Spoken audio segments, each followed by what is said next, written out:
They say that if you're born beautiful, then there are fewer problems for you. Apparently, beautiful people's lives are easier. There is less stress, but I believe it's not like that at all. What do you guys think?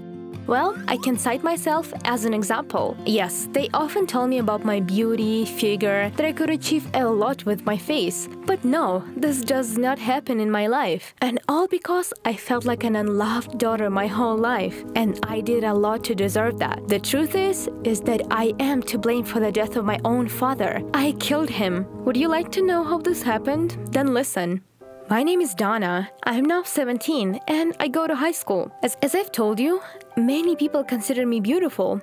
But this does not help me in the least to make friends or enjoy life.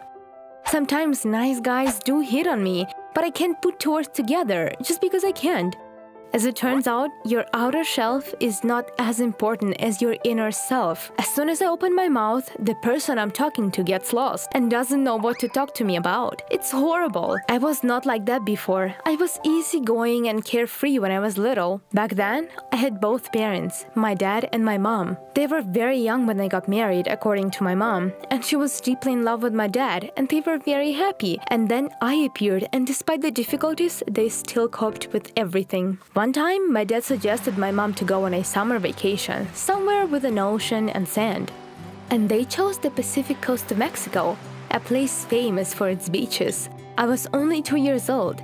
I did not really understand anything, but I loved to run on the beach and eat the sand. We had been there for 2 days, and then one day my dad went to buy us something to eat. At that time, my mom was talking to someone on the phone. She was distracted for a second and did not see how I was running into the water.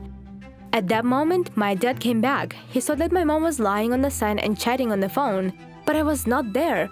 He shouted my name, and my mom started looking for me, but I was nowhere to be found. Dad looked towards the ocean and saw that I was already swimming in small waves. One moment, you can see my pink swimsuit, and then you can't. Dad was really scared, threw the food and ran towards me, and my mom also ran in my direction, calling for help. In short, he saved me, but he could not get out himself. We left there in a completely different mood. My mom cried all the time, and I was looking for my father, not understanding where he had gone. From that moment on, a different life began for us. My mom changed a lot. She did not devote so much time to me anymore. She cried all day.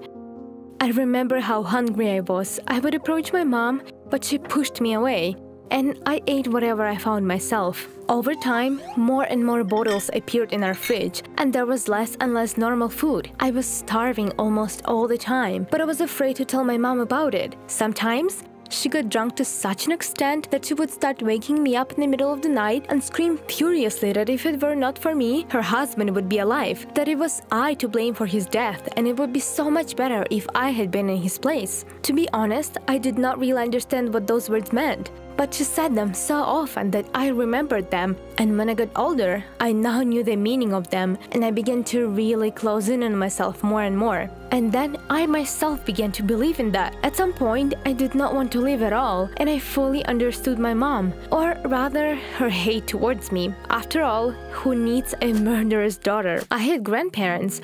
Those were the parents of my late father. We rarely came to see them, and they loved me very much. But one time, they had a big fight with my mom. They told her to stop drinking and leave me with them. When I heard this, I was delighted because I felt so good there. They fed me, they took care of me, and back at my house, it was so bad. It smelled terrible and there were bottles everywhere. My mom threw a tantrum. She said that she would not give her child to anyone, packed up our things, and we went to our place. Since then, I have not seen them.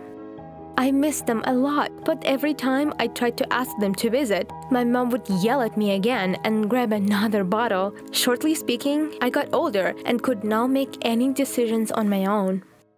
One time, when my mom got so drunk until she lost consciousness again, I packed up my things and went to my grandparents. I found their address in my dad's journal and went there alone. I was scared, but I could no longer live with my mother. As soon as I arrived at my grandparents', they both came out to meet me, all really surprised but joyful. They immediately began to ask where my mom was, but I just said that she was back home sleeping. But they understood everything. I was living with them for a while. It took about a couple of weeks, and then my mother showed up and she was drunk again. Mom burst into the house full of anger and saw me and slapped my face so hard I fell to the floor. Grandpa and Grandma rushed to my defense. My mom shouted loudly that I was her daughter and that they had no rights over me. And then my grandpa said that he would film everything on camera, call the police, and they would sort everything out about her legal rights and her drinking problems. She began calling them names and then shouted at me that I was a killer and the worst child in the world, slammed the door, and left.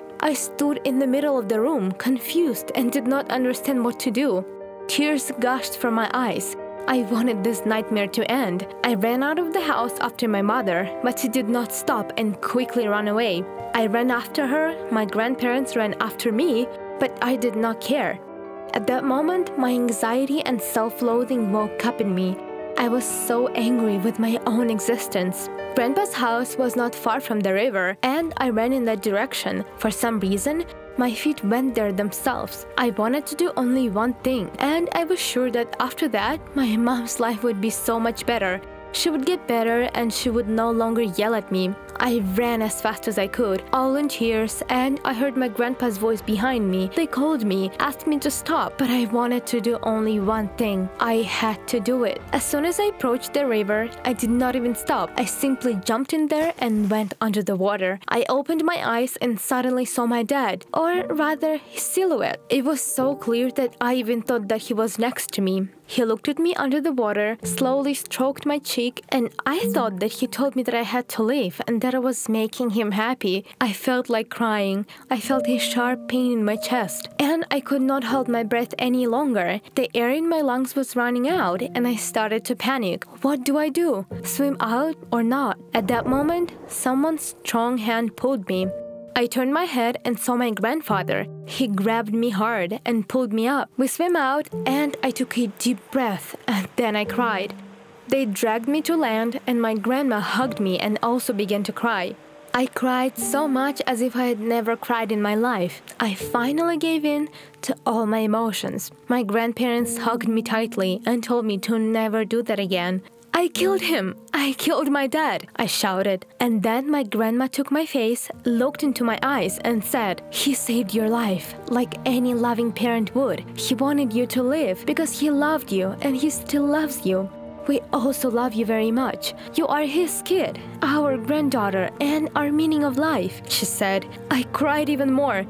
I realized that I had never heard anything like that about myself from my mom, and I suddenly felt so warm inside. From that day on, I lived with my parents, and my mom never showed up ever again. But I'm used to living at another house where I feel good and comfortable.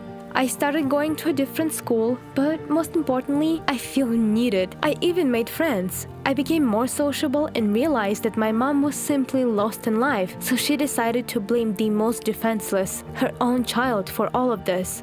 I held no grudge and understood that if she ever came to me, maybe I would forgive her. Well, what do you guys think? Let me know down in the comments.